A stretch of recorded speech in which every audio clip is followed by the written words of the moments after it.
રાજકોટ જિલ્લાના ઉપલેટા તાલુકાની જિલ્લા પંચાયત અને તાલુકા પંચાયતની વિવિધ સીટો માટે ભાજપ દ્વારા ઉમેદવારી ફોર્મ રજૂ કરવાની પ્રક્રિયા શરૂ કરી દીધી છે। ત્યારે તાલુકા પંચાયતની તમામ બેઠકો અને જિલ્લા પંચાયતની 3 બેઠકના ભાજપ દ્વારા આજે ફોર્મ રજૂ કરવામાં આવ્યા હતા, જેમાં તાલુકાની સીટો માટે અરણી, મેરવદર, ડુમિયાણી, વરજાંગ, ઝારિયા, ઢાક, ખારચિયા, કોલકી, ખીરસરા, મોજીરા, પાનેલી, ગણોદ સહિતના તમામ 18 ફોર્મ રજૂ કરી દેવાયા હતા અને જિલ્લા પંચાયતની સીટ માટે 3 ફોર્મ, જેમાં ડુમિયાણી, કોલકી અને મોટી મારડ બેઠકના ફોર્મ રજૂ કરી ઉમેદવારી જાહેર કરી હતી।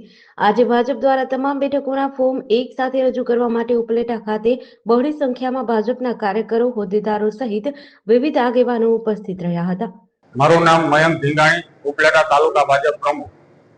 આપ સૌ જનતાને જણાવવાનું કે આજ રોજ ઉપલેટા તાલુકા પંચાયત મુકામે સ્થાનિક સ્વરાજ્યની પંચાયતની ચૂંટણીને અનુસંધાને અમારા ભારતીય જનતા પાર્ટીના ઉમેદવારશ્રીઓ અમારા સમગ્ર ઉપલેટા તાલુકાના ભાજપના કાર્યકરો સાથે રાખી ઉત્સાહપૂર્વક શુભ મુહૂર્તમાં ઉમેદવારી પત્રક રજૂ કરવા માટે આવેલ છે તથા ઉપલેટા તાલુકા પંચાયત ખાતે તાલુકા પંચાયતના 9 ઉમેદવારો ફોર્મ રજૂ કરવાના તથા મામલતદાર ઓફિસે બાકી બધા ફોર્મ રજૂ કરવાના છે।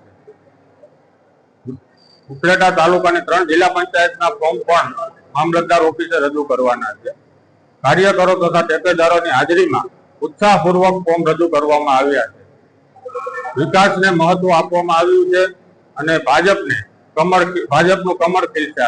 હું મેહુલ કરશનભાઈ ચંદ્રવાડિયા, ઉપલેટા તાલુકાના દુમિયાની 4માં ભાજપના ઉમેદવાર તરીકે આજે ફોર્મ રજૂ કરેલ છે અને અમે કાયમીની માટે લોકોની વચ્ચે રહી અને કામ કરીએ છીએ। અને ગત પેટા ચૂંટણીમાં હું 70 મતથી મારી હાર થઈ હતી, ત્યારે એ પછી પણ હું 1 વર્ષથી ફૂલ એક્ટિવ છું અને અમે અમારા કામથી મતલબ છે, અમારે કોઈ બીજી હોદ્દાના કે કોઈના કામ ઓલામાં નથી।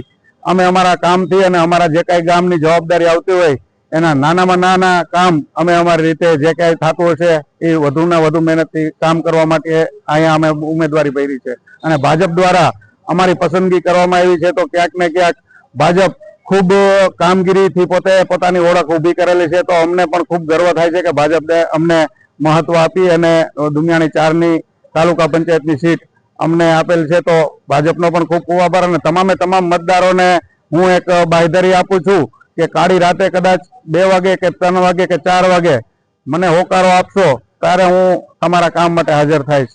જેડીસી ન્યૂઝ સાથે વિપુલ ધામેચા, ઉપલેટા।